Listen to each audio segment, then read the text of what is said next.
Hello friends, welcome back to new video and my YouTube channel. तो एक बार फिर से आप सबका स्वागत है हमारे चैनल जेके ट्रेनिंग न्यूज में। और जैसा कि आप सब जानते हैं कि सेवा सिंह बालजी पिछले 6-7 साल से एसपीओज की लड़ाई लड़ रहे हैं। और बहुत बड़ी जो यहाँ पे दुख की खबर यहाँ पर निकल कर आ रही है कि हमारे एक एसपीओज भाई थे जम्मू एंड कश्मीर बारामूला सोपोर से, शफकत नजीर अहमद जी, जो एसपीओज थे वो यहाँ पे शहीद हुए हैं। और उनके साथ उनके काउंसलर थे रियाज अहमद, वो भी यहाँ पे शहीद हुए हैं। सेवा सिंह बालजी ने इस दुख की घड़ी में उन्हें उनके परिवार को यहाँ पे बोला है कि हमारे जम्मू एंड कश्मीर के जितना भी एसपीओ परिवार है उनके साथ खड़ा है। और उन्होंने एलजी साहब से और डीजी साहब से जम्मू एंड कश्मीर से यहाँ पे रिक्वेस्ट की है कि उनको यहाँ पे रिलीफ दी जाए, उनको यहाँ पे राहत दी जाए।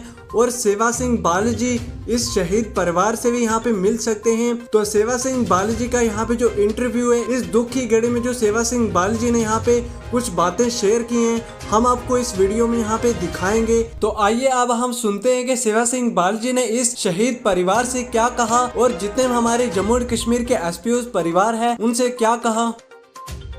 सबसे पहले मैं बताना चाहूँगा कि एक बहुत बड़ी दुखद खबर के साथ मैं ये बताना चाहूँगा। हमारा एक एसपीओ भाई आज सोपोर में शफकत नज़ीर खान, जो हमारे एसपीओ भाई शहीद हुए हैं, और उनके साथ एक काउंसलर रियाज अहमद भी शहीद हुए हैं। मैं आपके चैनल के माध्यम से उनके परिवार के साथ इस दुख की घड़ी में हम सब उनके परिवार के साथ खड़े हैं और यही मैं बताना चाहूँगा।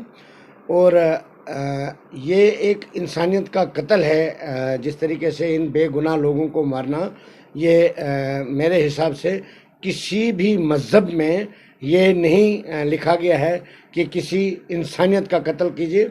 ये एक बहुत बड़े दुख की बात है। और मैं जम्मू कश्मीर के गवर्नर इंतज़ामिया और जम्मू कश्मीर के डीजीपी साहब से गुजारिश करना चाहूँगा, अपील करना चाहूँगा कि इन बेसहारा जो हमारे जम्मू कश्मीर में आए रोज़ जो हमारे एसपीओज भाई शहीद हो रहे हैं, बड़े अफसोस के साथ ये कहना पड़ता है, जिसमें आज भी एक शफकत नज़ीर खान हमारा जो एसपीओ भाई शहीद हुआ है, बड़े अफसोस के साथ कहना पड़ता है।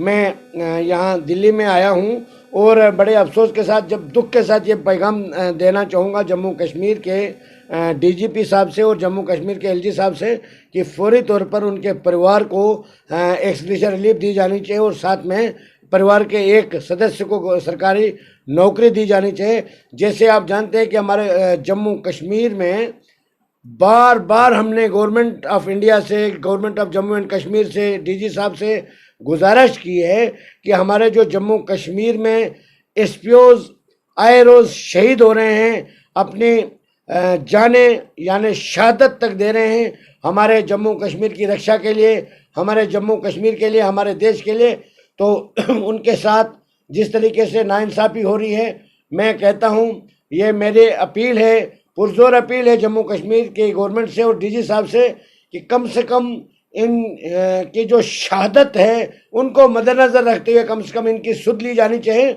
और आए रोज़ जो हमारे एसपीओज भाई शहीद हो रहे हैं, और सिक्योरिटी फोर्सेस को चाहे और जम्मू कश्मीर के गवर्नर इंतज़ामिया को चाहे कि इस पर रोक लगनी चाहिए। और ये इंसानियत का कत्ल है। हम इस के कड़े अल्फाजों में मजम्मत करते हैं और यही अपील करना चाहूँगा मैं जम्मू कश्मीर के डीजीपी साहब से, फौरी तौर पर उनके परिवार को नौकरी फराहम होनी चाहिए और साथ में एक्सग्रेशिया रिलीफ जो है फौरी तौर पर उनको दी जानी चाहिए। और साथ में ये बताना चाहूँगा कि जो हमारे भाई शहीद हुए हैं उनके परिवार के साथ दुख की इस घड़ी में हम सब उनके साथ खड़े हैं। और हो सके तो मैं उनके जो हमारा एसपीओ भाई शफकत नज़ीर खान जी जो शहीद हुए हैं, अगर मुझे टाइम मिला तो मैं उनके घर भी जा सकता हूं ताज़ियत पर। और मेरा यही एक बार फिर पैगाम रहेगा हमारे जम्मू कश्मीर के डीजीपी साहब से कि फौरी तौर पर एक्सग्रेशिया रिलीफ और परिवार के एक सदस्य को नौकरी फराहम की जानी चाहिए। यही मेरा पैगाम है इस दुख की घड़ी में।